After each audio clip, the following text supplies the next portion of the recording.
Parents in New Zealand are apparently refusing to allow blood that might have come from someone who had been vaccinated to go into their 4-month-old baby, which would be a requirement for that baby to receive a heart surgery that's apparently very necessary. This is the line that they're drawing, and it's led to lawsuits.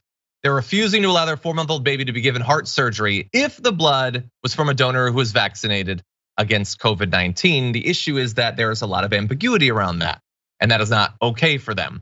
The parents said their child has been diagnosed with severe pulmonary valve stenosis and needed surgery almost immediately, but they say, quote, "We don't want blood that is tainted by vaccination. That's the end of the deal. We are fine with anything else these doctors want to do." Okay, so Health New Zealand, which is in charge of the health services and hospitals in the country, has taken the parents to court. They want guardianship of the child to be transferred so that the surgery can happen, which, look, nobody is comfortable with a kid being taken away from parents. Arguably, though, the baby could potentially die at any given moment. Apparently, that treatment should have already happened weeks ago, but has been delayed. And the issue is that the New Zealand Blood Service says it doesn't separate blood based on whether the people who donate were vaccinated or unvaccinated. So they couldn't necessarily ensure this anyway, which clearly isn't good enough for the parents.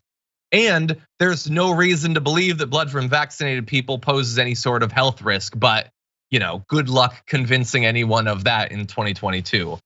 Jared, what do you think? You're unmuted, Jared.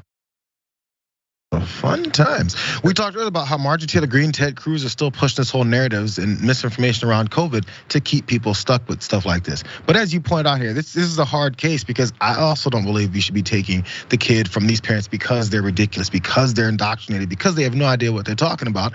That's their belief system. They believe that the COVID vaccine at some point is going to destroy people. That's okay for them to believe that. It's okay for them to even maybe say, we predict that it's going to happen. Cool. They got to think they're protecting their kid. The sad part is that kid is in their hands, and what can we do about it at that point? Because I'm sure there's things they don't agree with the way anyone else handles their kids. If someone's a spanker, they're like, you have to spank your kids. Well, no, I don't, it's mine. Same thing here, it sucks. Yeah, it sucks. And again, nobody, I know that they think leftists or centrists or whatever, they think we're all communists, just wanna take babies away and make decisions for the parents. I don't, but I also wish that parents weren't insane, and in some cases, they are. And around this issue, there were always people who had really kooky opinions about vaccines that existed. And by the way, it wasn't a super right-wing thing. Lots of libs and Democrats believe that stuff.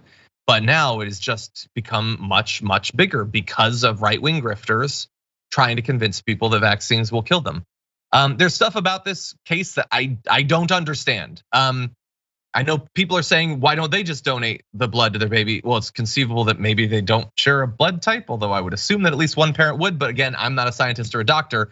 The larger thing is that there are supporters of theirs who are anti-vaccine who've been gathering. Couldn't one of them conceivably give the blood? Obviously, there's something that's stopping that from happening. I don't know what it is. But hopefully there's an impasse in this situation, or the impasse is broken in the situation, so that the child can get the heart surgery that's needed and doesn't needlessly die as this political battle is being waged.